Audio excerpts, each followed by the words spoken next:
حضرت مجدد پاک شیخ احمد سرہندی فاروقی جو کہ جناب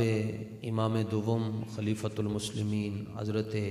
عمر رضی اللہ تعالیٰ عنہ کی اولاد میں سے ہیں، آپ فرماتے ہیں جس بندے کا رمضان بغیر ترتیب کے گزرتا ہے اس کا پورا سال بغیر ترتیب کے گزرتا ہے۔ تھوڑا سا ہمیں خود کو بدلنا پڑے گا، اور وہ اس لیے بدلنا ہوگا کہ دیکھیں لاہور میں میچ اگلی سیٹوں کی جو بکنگ ہے وہ 50,000 روپے تک جاتی ہے ایک ٹکٹ، اور اسٹیڈیم میں 50,000 بندہ کرکٹ دیکھ رہا ہے، اور ابھی تراویح کا آغاز ہوگا پورے پاکستان میں تو آپ کو 500 بندہ مسجد میں نظر نہیں آئے گا۔ اپنے دین کے ساتھ کیا کر رہے ہیں؟ اور پھر ایک طبقہ ایسا ہے کہ 8 تراویحیں پڑھنے کے بعد وہ مسجد سے یوں بھاگ رہا ہوتا ہے جس طرح اس کو کوئی باندھ کر لایا تھا۔ ایک سوا سپارہ اگر ہم بحیثیت امتی نہیں سن سکتے تو ہم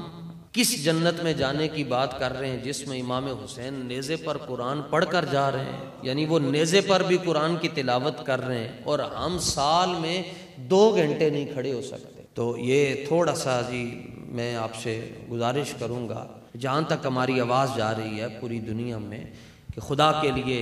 اہل سنت اس مسئلے پر غور کریں، اپنی مسجدوں کو آباد کریں۔ یہی گلہ نا دوسرے لوگوں سے کہ بھائی سنی نماز نہیں پڑھ دیتے، پڑھو نا، انہوں دا گلہ مکاؤ۔ اب کوئی یہ کہتا ہے جی میں پیر صاحب کے ساتھ رہتا ہوں تو چھٹی ہے، مفتی صاحب کے ساتھ ہوں تو چھٹی ہے، علامہ صاحب کے ساتھ ہوں تو چھٹی ہے، تو اگر اس طرح چھٹی مل جاتی تو پھر تو میدان جنگ میں بھی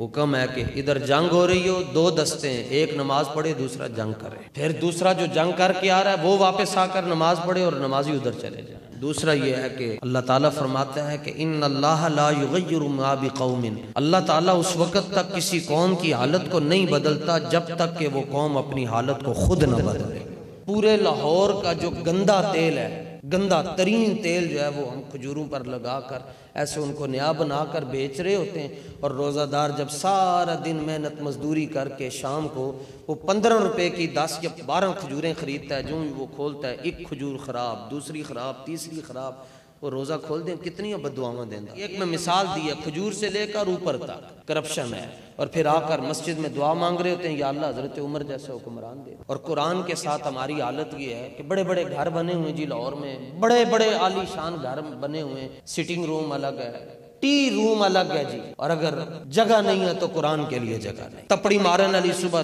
آدھا گھنٹہ لیٹ ہو جائے اسی انہوں گالاں کر دے، انہیں پورے گھر تپڑی مارنی، جالے صاف کرنے، روزانہ فلیش ساڈا واش ہوتا ہے، اور 3 مہینے کے بعد قرآن کا غلاف ہمیں چینج کرنا پڑتا ہے کہ وہ مٹی کی وجہ سے اس کا رنگ چینج ہو جائے۔ اور پھر جب میں یہ کہتا ہوں کہ یا اللہ میرا حال دیکھ، آواز آتی ہے پہلے اپنا نامہ اعمال دیکھ۔